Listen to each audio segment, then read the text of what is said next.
வணக்கம் மக்களே, welcome to the friends show. இன்னைக்கு ஷோ நம்ம பார்க்க போகிறது நவாப் கஃபே அப்படின்ற தெலுங்கு மூவி தமிழ் டப்பிங்கோட பிரைமில் அவைலபிளாக இருக்குது. அந்த டைட்டிலுக்கு ஏற்ற மாதிரியே ஒரு கெஃபேவை மையமாக வச்சு அமைக்கப்பட்ட ஒரு எமோஷ்னல் ஃபேமிலி ட்ராமா. தாம் பொக்கிஷமாக பாதுகாத்த ஒரு கெஃபேவை தன்னோட பையன் என்ன பண்ண போகிறான் அப்படின்ற தீமில் தான் இந்த கதை நகருது. ஆக்சுவலாக அந்த கெஃபேவை வந்து ப்ரெசென்ட்டாக நம்ம ஹீரோவோட அப்பா தான் மெயின்டைன் பண்ணிகிட்டு இருக்காரு. அவரோட அண்ணனுக்கு மற்ற சொத்துக்கள் எல்லாத்தையுமே கொடுத்துட்டு தான் அந்த கெஃபேவை மட்டும் தான் பார்த்துக்க போகிறேன் அப்படின்ற மாதிரி அது மேலே உயிராக இருக்கார் அப்படின்னே சொல்லலாம். ஆனால் அவரோட பையன் வந்து அது மேலே சுத்தமாக ஈடுபாடே இல்லாமல் ஃபாரின் போகணும் அப்படின்ற மாதிரியான ஒரு கனவுல, அதுவும் குறுக்கு வழியில் நிறைய விஷயங்கள் ட்ரை பண்ணிகிட்டு இருக்கான். ஒரு கட்டத்தில் அந்த கெஃபேவை விற்கலான்ற மாதிரியான ஒரு முடிவுக்கே வரான். ஸோ அந்த கெஃபேக்கு என்ன மாதிரியான ஆபத்துகள் வருது, அந்த கெஃபேவை அவன் காப்பாற்றினானா டுவர்ட்ஸ் த எண்ட் என்ன ஆகுதுன்ற மாதிரி நிறைய விஷயங்களை சொல்லக்கூடிய ஒரு படம் தான் இந்த படம்.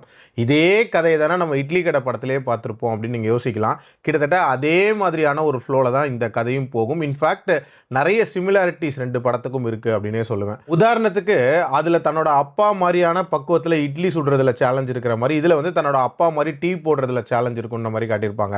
அதே மாதிரி அந்த கடையை வந்து குறுக்கு வழியில் எப்படியாவது அடையலாம் அப்படின்னு சொல்லிட்டு நிறைய பேர் முயற்சி பண்ணுறது, இது மாதிரியான காட்சிகள்லாம் வந்து ரொம்ப சிமிலராகவே இருந்துச்சு. அந்த நவாப் கேஃபேயோட வரலாறு, அதுக்கான அந்த இனிஷியல் செட்டப்பு அண்ட் அப்பா பையன் பாண்டிங், இது மாதிரியான நிறைய விஷயங்கள் இந்த படத்தில் ஒர்க் அவுட் ஆயிருந்துச்சு.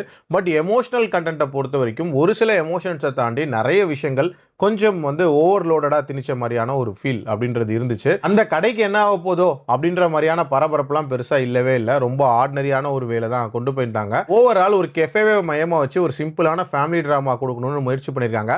பட் ஆல்ரெடி பார்த்த மாதிரியான விஷயங்களை நிறைச்சி கொடுத்துருக்காங்க அப்படின்னே சொல்லலாம். ஒரு ஆவரேஜான படம் தான். என்னோட ரேட்டிங் வந்து 2.4 out of 5.